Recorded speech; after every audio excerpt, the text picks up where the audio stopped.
प्यारे बच्चों नमस्कार, मैं मनीष शर्मा मैथ के इस लेक्चर में आप सभी का स्वागत करता हूं। तो बच्चों आज आपका 3D ज्योमेट्री का लेक्चर नंबर 1, जिसके अंदर हम आपके 3D से रिलेटेड बेसिक जो दो मुख्य कंसेप्ट होंगे आज के जो हमारे इस लेक्चर की। एक तो बच्चों मुख्य लेक्चर का ये उद्देश्य रहेगा कि डायरेक्शन रेशियो यानी जो दिक् अनुपात क्या होती है, और सेकंड डायरेक्शन कोसाइन दिक्कोज्य।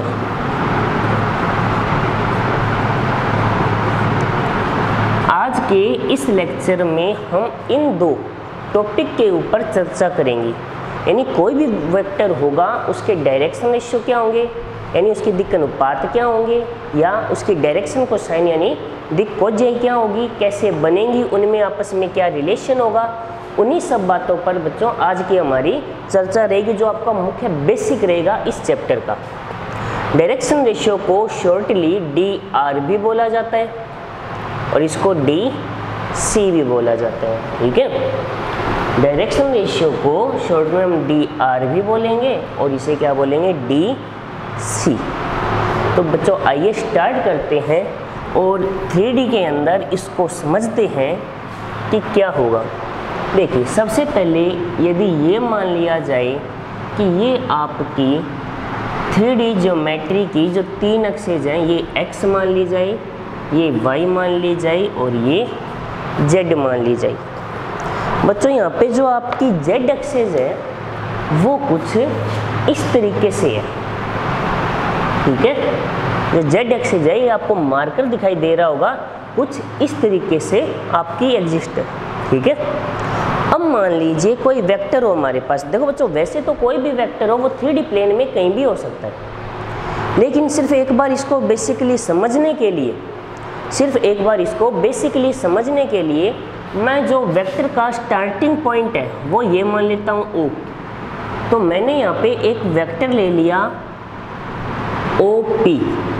मैंने एक वेक्टर लिया बच्चों, कौन सा वेक्टर लिया, OP। तो OP वेक्टर से आपको जब आप डायग्राम बोर्ड पे देखोगे आपको ये कुछ ऐसा लग रहा है कि ये है तो आपका XY प्लेन में, लेकिन बच्चों एक्चुअली ये XY प्लेन में नहीं होकर ये कुछ इस तरीके से एग्जिस्ट कर रहा है। जैसे ये मार्कर नहीं है क्या, ये मेरे जो राइट हैंड में है वो मार्कर आपको कुछ दिखाई दे रहा है ना, तो कुछ इस तरीके से एग्जिस्ट कर रहा है ये OP। ठीक है, दिखाई दे रहा होगा आसानी से। OP आपका कुछ इस तरीके से एग्जिस्ट कर रहा है जैसे ये मार्कर है, लेकिन डायग्राम में बनाने के लिए मैंने इसको एक बार इसके ऊपर दर्शाया है, क्योंकि डायग्राम के थ्रू ये ऐसा ही दर्शाया जाएगा। तो यदि P से हम तीनों अक्षों पर परपेंडिकुलर अर्थात लंब डाल दें, तीन P से जो यहाँ पॉइंट P है, आपको मैं बता देना P पॉइंट यहाँ पे है जहाँ पे मेरे आता है, उससे तीनों अक्षों पर यदि मान लीजिए मैं क्या करता हूँ, लंब डाल देता हूँ, तो X एक्स पर जो इसकी डिस्टेंस है वो यदि X मान ली जाएगी। डिस्टेंस का मतलब आपको यदि याद हो, आपको मैंने प्रोजेक्शन बताया था, याद है क्या, जो 13वीं प्रश्नावली आपका 13 चैप्टर है उसमें आपको एक वर्ड प्रोजेक्शन बताया था, यानी प्रक्षेप, कि यदि कुछ दो वेक्टर इस तरीके से जा रहे हो एक ही पॉइंट से,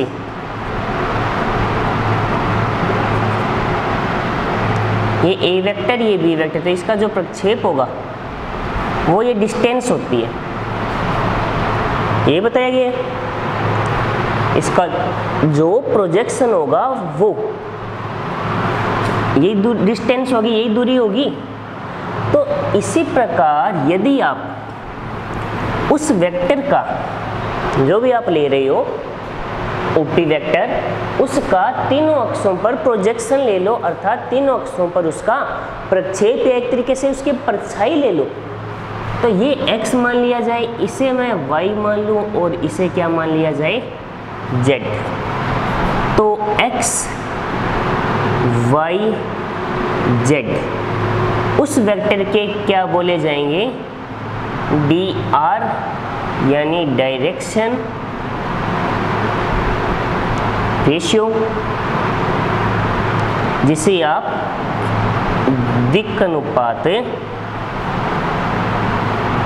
कहते हैं।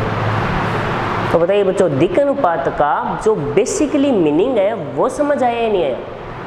रिपीट कर रहा हूँ कि मैंने आपको क्या बताया है कि जो 3D प्लेन हमारे पास होगा उसके अंदर हम कोई भी एक वेक्टर लेकर यदि उसका तीनों अक्षों पर प्रोजेक्शन यानी प्रक्षेप ले लें तो वो जो डिस्टेंस है यदि जो x एक्स पर है उसको मैं स्मॉल x से डिनोट कर दूं, y एक्स वाली को स्मॉल y से और z एक्स वाली को यदि मैं स्मॉल z से डिनोट करता हूं तो जो x y z को यदि मैं इस फॉर्म में लिखूं तो ये इसके क्या बोले जाएंगे? डायरेक्शन रेशियो अर्थात दिक् अनुपात, जिनको शॉर्ट फॉर्म में क्या लिखा जाता है? dr। और जो OP वेक्टर है उसका रिप्रेजेंटेशन आपको पता ही है कैसा हो जाएगा?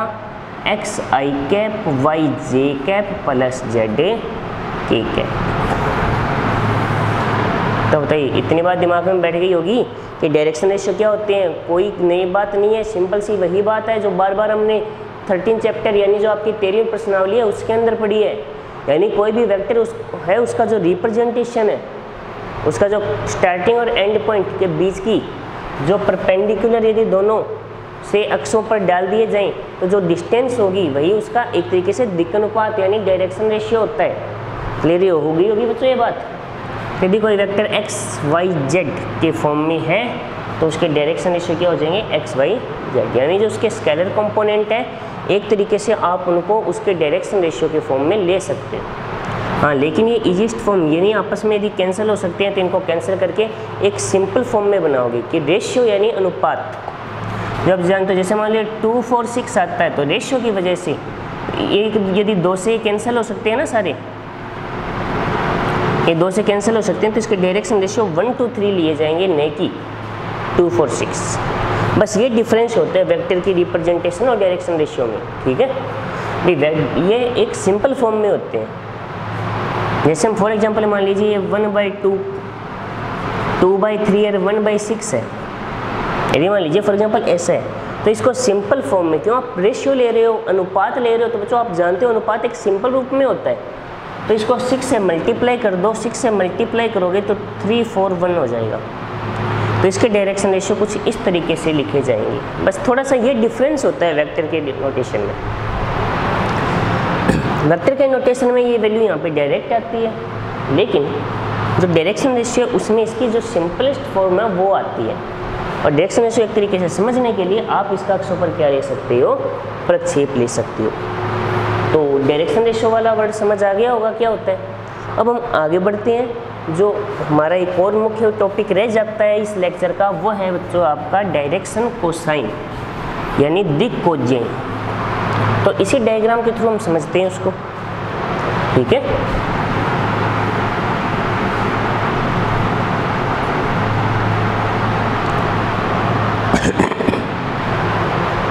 देखिए बच्चों, दिक् कोज्येय क्या होती है? कई बार इसकी डेफिनेशन पूछ ली जाती है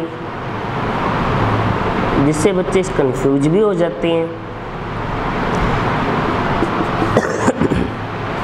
सॉरी बच्चों, आगे देखिए। मान लीजिए जो आपने OP वेक्टर लिए वो x अक्ष, y अक्ष और आपकी जो z एक्सिस है उनके साथ अल्फा बीटा और गामा कोण बना रहे हैं। क्या बोला बच्चों? ध्यान से सुनिए। जो आपका ये वर्ड हमने यूज किया है OP वेक्टर, वो x अक्ष, y अक्ष और z अक्ष इन तीनों के साथ जो एंगल जनरेट कर रहा है यानी जो भी कोण बना रहा है उसे हम क्या मान लेते हैं एक बार? अल्फा बीटा और गामा। तो इनके जो कोसाइन वाली वैल्यू होगी यानी cos alpha, cos beta and cos gamma, ये तीनों उस वेक्टर की क्या कहलाएंगी? दिक् कोज्या यानी डायरेक्शन कोसाइन। तो देखिए दिक् कोज्या का मतलब समझ आया क्या हुआ? दोबारा बोल रहा हूँ, आराम से सुनिए बच्चों उसको। दिक्कोज्या का मतलब ये हो जाएगा कि यदि कोई वेक्टर x एक्सिस के साथ अल्फा, y एक्स के साथ बीटा और z एक्सिस के साथ गामा कोण बना रहा है। क्या बोले, ध्यान से सुनिए। यदि कोई वेक्टर x एक्सिस के साथ अल्फा, y एक्सिस के साथ बीटा और z एक्स के साथ गामा कोण बना रहा है तो कोस अल्फा, कोस बीटा और कोस गामा उस वेक्टर की क्या हो जाएंगी, दिक्कोज्यीय हो जाएंगी। डेफिनेशन समझ आ गई होगी कि सिंपल सी फॉर्म में डेफिनेशन क्या लिखा है कि किसी वेक्टर द्वारा x, y और z एक्सिस के साथ बनाए गए कोण के कोसाइन की जो वैल्यू होगी वही उसकी क्या कहलाएंगी, दिक्कोज्या। क्लियर हो गया बच्चों इतना। लेकिन इनके बीच जो रिलेशन होता है अब हमें वो पढ़ना है। अब आपके जो DC यानी डायरेक्शन कोसाइन है और DR यानी जो डायरेक्शन रेशियो है उनके बीच में एक रिलेशन होगा, वो पढ़ना है। और इसी रिलेशन के ऊपर बेस्ड क्वेश्चन भी हमसे कई बार पूछे जाते हैं। ठीक है, तो बच्चों आप समझने की कोशिश कीजिए। O आपका ओरिजिन यानी मूल बिंदु है जिसके निर्देशांक क्या होंगे, 0 0 0। और P आपका कोई पॉइंट है जिसके कोऑर्डिनेट क्या है, x y z।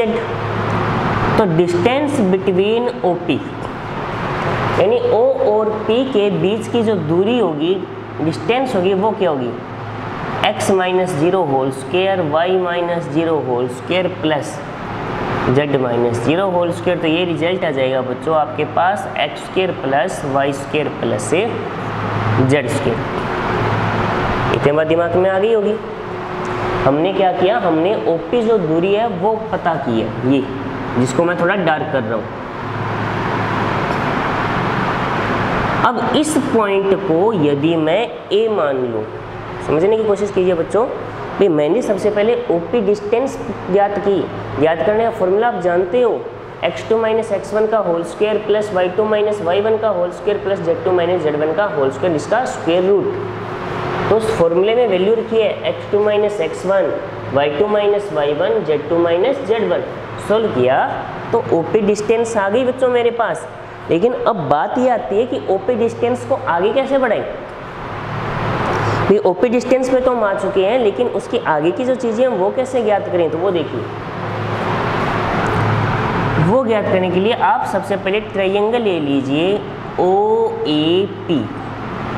मैंने कौन सा ट्रायंगल लिया बच्चों, OAP। मैंने एक ट्रायंगल यानी त्रिभुज ले लिया, और ये एक राइट ट्रायंगल अर्थात समकोण त्रिभुज है या नहीं है, क्योंकि इसका ये एंगल कितने डिग्री का होगा, 90 डिग्री का। यानी आप सिर्फ इतना सा ट्रायंगल देखो, मैं यहाँ पे दोबारा अलग बना रहा हूँ। यहाँ आपका अल्फा, ये आपका O, ये आपका A और ये आपका P। तो यहाँ से कोस अल्फा, तो ये आपका परपेंडिकुलर, ये आपका बेस, ये आपका हाइपोटेनियस यानी लंब, आधार, कर्ण। बात समझ आ गई होगी। ये आपका बच्चों परपेंडिकुलर, ये आपका बेस, ये आपका हाइपोटेनियस यानी लंब, आधार और कर्ण। तो आपने 9th क्लास में भी पढ़ा है, 10th क्लास में भी पढ़ा है कि जो कोस अल्फा होगा वो क्या होगा, जो कोस अल्फा है वो क्या होगा, बेस अपॉन हाइपोटेनियस। यानी हम इसको ये लिख सकते हैं OA अपॉन OP। याद आई या बात नहीं आई, याद कीजिए। 9वीं क्लास, 10वीं क्लास और 11वीं क्लास में भी बच्चों आपने ये पढ़ा है कि आपका जो कोस थीटा होता है वो होता है बेस अपॉन हाइपोटेनियस यानी आधार बट्टे कर्ण। क्या होता है, आधार बट्टे कर्ण होता है या नहीं होता।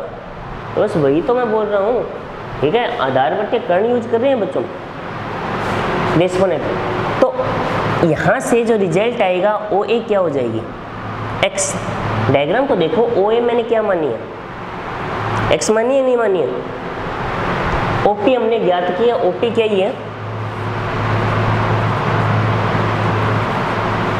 कुछ ऐसी। कोस अल्फा समझ आया होगा, कोस अल्फा क्या होगा, X अपॉन कुछ ऐसा। सेम यही प्रोसेस, सॉरी बच्चों,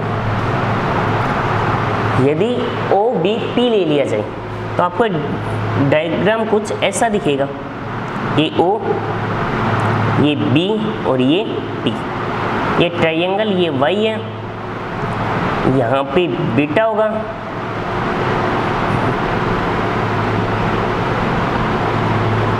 तो बच्चों यहाँ से जो आपका कोस बीटा बनेगा वो क्या होगा, सेम यही प्रोसेस, बेस अपॉन हाइपोटेनियस, आधार बट्टे कर्ण, तो ये क्या आ जाएगा y upon root of x square plus y square plus से जेड स्क्वायर, कुछ ऐसा आ जाएगा। क्लियर हुई बच्चों इतनी बात। और सेम यही प्रोसेस से कोस गामा क्या आ जाएगा,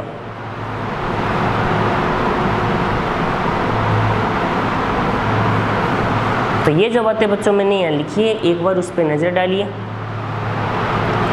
ये होता है रिलेशन यानी संबंध किनके बीच, डायरेक्शन रेशियो और डायरेक्शन कोसाइन के बीच। यानी यदि आपको किसी वेक्टर के डायरेक्शन रेशियो दे दिए जाए, यदि आपको किसी वेक्टर के डायरेक्शन रेशियो दे दिए जाएं, तो इस फॉर्मूले की सहायता से आप उसकी direction cosine easily find out कर सकते हो, जहां x, y और z ये तीनों उस वेक्टर के डायरेक्शन कोसाइन है। तो बच्चों यदि आप स्क्रीनशॉट लेना चाहते हो तो एक बार स्क्रीनशॉट लेके रख सकते हो, बाकी एक बार इसको देखो ध्यान से, कोई डाउट है तो बताओ।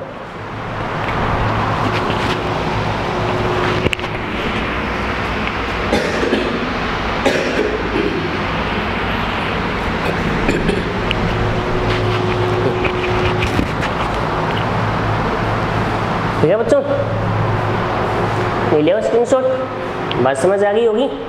फिर डायरेक्शन रेशियो क्या होते हैं, यदि इससे परपेंडिकुलर ड्रॉ कर दिया जाए तो एक तरीके से ये जो इनके 6 प्रोजेक्शन होंगे उनको हम डायरेक्शन रेशियो यूज करते हैं, लेकिन उनके जो सिंपल फॉर्म होगी रेशियो, सिंपल रेशियो का वो यूज करेंगे।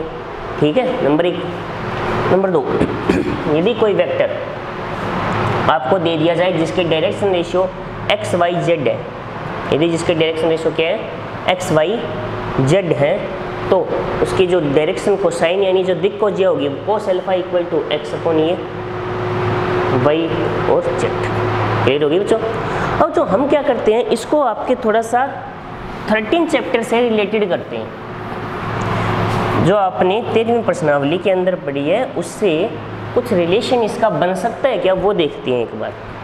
तो मान लीजिए यदि आपके पास कोई ए वेक्टर हो जो x i cap y j cap plus z k cap की फॉर्म में हो। मान लीजिए कि आपके पास कोई वेक्टर है जो x i cap plus Y j cap plus z k cap की फॉर्म में है, तो उसका मैग्नीट्यूड क्या होगा आपको पता है, x square plus y square plus z square, यही वैल्यू होगी। और यदि आप ए कैप बनाते हो तो उसका फॉर्मूला क्या होता है, ए वेक्टर अपॉन मैग्नीट्यूड ऑफ ए। यदि मैं इसको डिवाइड करके लिखूं तो ये क्या बनेगा, कुछ ऐसा।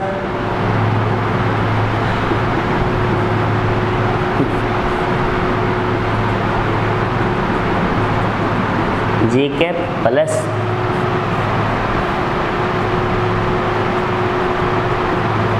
कुछ ऐसा नहीं आ जाएगा, यही आता है। और अभी हमने इसको क्या सिद्ध किया, कोस अल्फा आई कैप प्लस कोस बीटा जे कैप प्लस कोस गामा।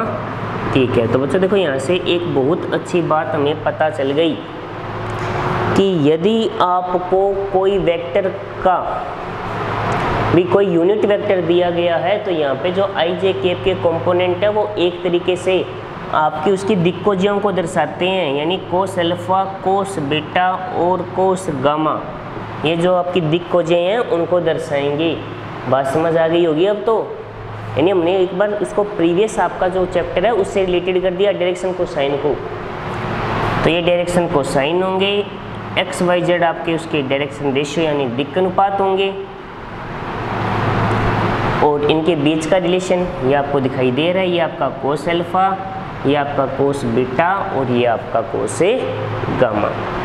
तो डायरेक्शन कोसाइन को कई बार LMN से भी डिनोट किया जाता है। यानी कोस अल्फा को L मान लिया जाता है, कोस बीटा को M मान लिया जाता है और कोस गामा को N मान लिया जाता है। ठीक है, कितनी बात समझ आ गई होगी। तो बताइए बच्चों, अभी तक हमने जो पढ़ा है भी डायरेक्शन रेशियो क्या होते हैं, बात दिमाग में बैठ गई होगी। डायरेक्शन रेशियो के बाद डायरेक्शन कोसाइन क्या होते हैं वो दिमाग में बैठाइए।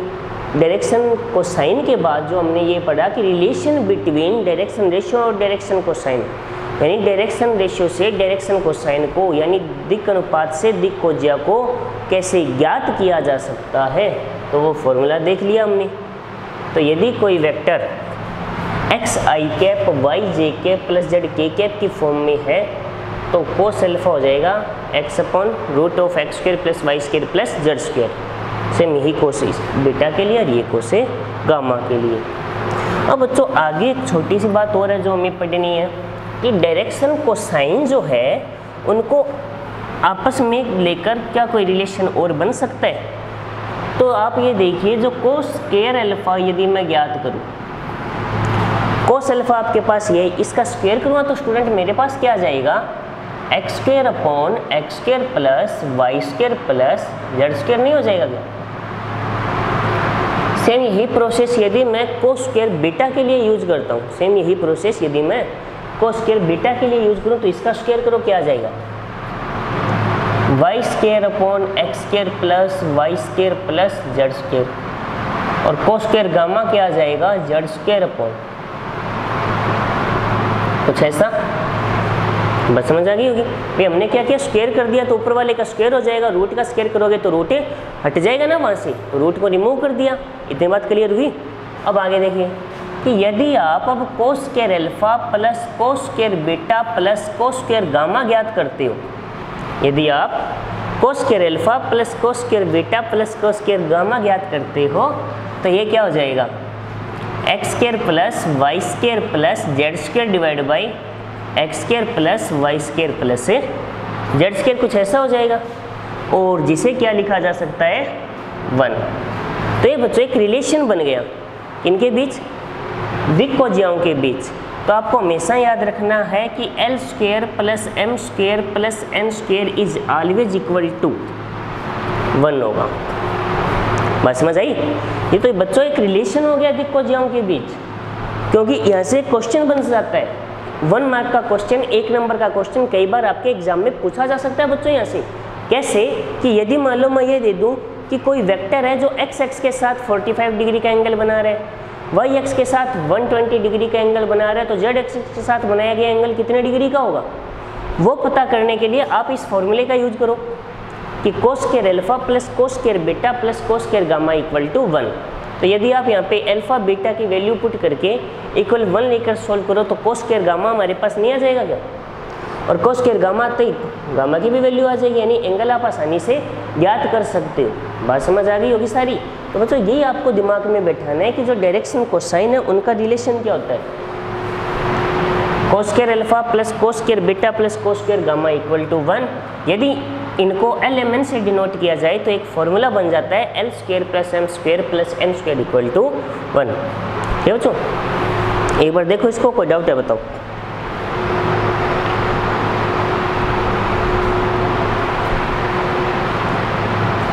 कोई कंफ्यूजन है, क्लियर हो गया होगा इतना। आगे बढ़ते हैं। इसी को बच्चों एक बात मैं थोड़ा सा चेंज करके लिखता हूँ, क्या कोस स्क्वायर अल्फा को मैं 1 माइनस साइन स्क्वायर अल्फा लिख सकता हूँ क्या, 1 माइनस कोस स्क्वायर बीटा को 1 माइनस साइन स्क्वायर बीटा लिख सकता हूँ क्या, इसे 1 minus sine square gamma equal to 1, 1 2 3 minus common sine square alpha plus sine square beta plus sine square gamma equal to 1। ये कंप्लीट इधर ले आओ, 1 को उधर ले जाओ, तो 3 माइनस 1 इक्वल हो जाएगा sign square alpha plus sine square beta plus sine square gamma. 3 minus 1 कितना होता है 2, यानी sign square alpha plus sine square beta plus sine square gamma equal कितना हो जाएगा, तो ये बच्चों आपका आंसर आ गया। तो देखो एक और रूल बन गया कि यदि कोई बच्चा कहता है सर कोस के बजाय साइन में कोई रिलेशन हो सकता है, तो साइन का रिलेशन भी हमारे पास आ गया कि sign square alpha plus sine square beta plus sine square gamma equal कितना होगा 1। बस समझ आई बच्चों। तो याद रखना आज के इस लेक्चर में अभी तक हमने जितना भी पढ़ा है उनसे रिलेटेड 1 नंबर का क्वेश्चन आता है। क्या क्या क्वेश्चन बन सकता है वो सुनिए। नंबर 1, कोई भी वेक्टर देकर आपको उसके डायरेक्शन रेशियो पूछ लो, नंबर 1। नंबर 2, वेक्टर देकर डायरेक्शन रेशियो देकर आपको ये पूछ लिया जाए उसके डायरेक्शन कोसाइन क्या होंगे। क्वेश्चन बन गया ना भाई, डायरेक्शन कोसाइन उसके क्या होंगे। उसके बाद डायरेक्शन कोसाइन यदि आपको पता है, फिर उसके बाद यदि 3 एंगल कौन होते हैं अभी अल्फा बीटा गामा, उनमें से कोई भी 2 एंगल की वैल्यू देकर आपको फिर एक नई वैल्यू पूछ ली जाए। भाई कोई भी 2 एंगल अल्फा बीटा गामा में से मैं कोई भी 2 दे दूँ और एक पूछ लूँ, ये भी एक क्वेश्चन बन जाएगा। या मैं आपको सिद्ध करने के लिए बोल दूँ, कोई वेक्टर देकर मैं ये बोल दूँ सिद्ध कीजिए कि l square plus m square plus n square equal to 1, तो भी पॉसिबल है, सिद्ध करोगे। या sine square alpha plus sine square beta plus sine square gamma equal to 2 सिद्ध करने के लिए दे दूँ। या कुछ ऐसा आपको मैं ये दे दूँ एक अलग क्वेश्चन बच्चों, जो आपकी बुक में भी शायद आपको नहीं मिलेगा। यदि आपको कोई यूनिट वेक्टर देकर, इकाई सदिश देकर उसकी दिक् खोजिए पूछ ली जाए, यदि आपको इकाई सदिश देकर उसकी दिक् खोजिए पूछी जा सकती है, तो आपका माइंड कंफ्यूज भी, आप कंफ्यूज हो जाओगे। आप ये सोचोगे भी यहाँ पे तो एंगल दिए हुए नहीं है, लेकिन आपको ये बात याद रखनी है कि उसके यूनिट वेक्टर को कोस अल्फा आई कैप कोस बीटा जे कैप कोस गामा के कैप की फॉर्म में लिखा जा सकता है। यानी यहाँ से आपको दिक् खोजियों का डायरेक्शन कोसाइन का पता चल जाएगा। तो बच्चों ये सारी बातें आपको याद रखनी है, और यदि इतना बेसिक आप समझ जाते हो, दिमाग में बैठ जाता है, तो मान के चलिए आगे आपको दिक्कत बिल्कुल भी नहीं आने वाली, क्योंकि इस पूरे चैप्टर का कंसेप्ट है डायरेक्शन रेशियो और डायरेक्शन कोसाइन। उन्हीं के लिए सिंपल फॉर्मूले और सिंपल कंडीशन है जो आपको यूज करनी है। ठीक है बच्चों, तो आज के लेक्चर के लिए इतना ही। आगे की जानकारी नेक्स्ट लेक्चर में करेंगे, तब तक के लिए बच्चों टेक केयर, धन्यवाद।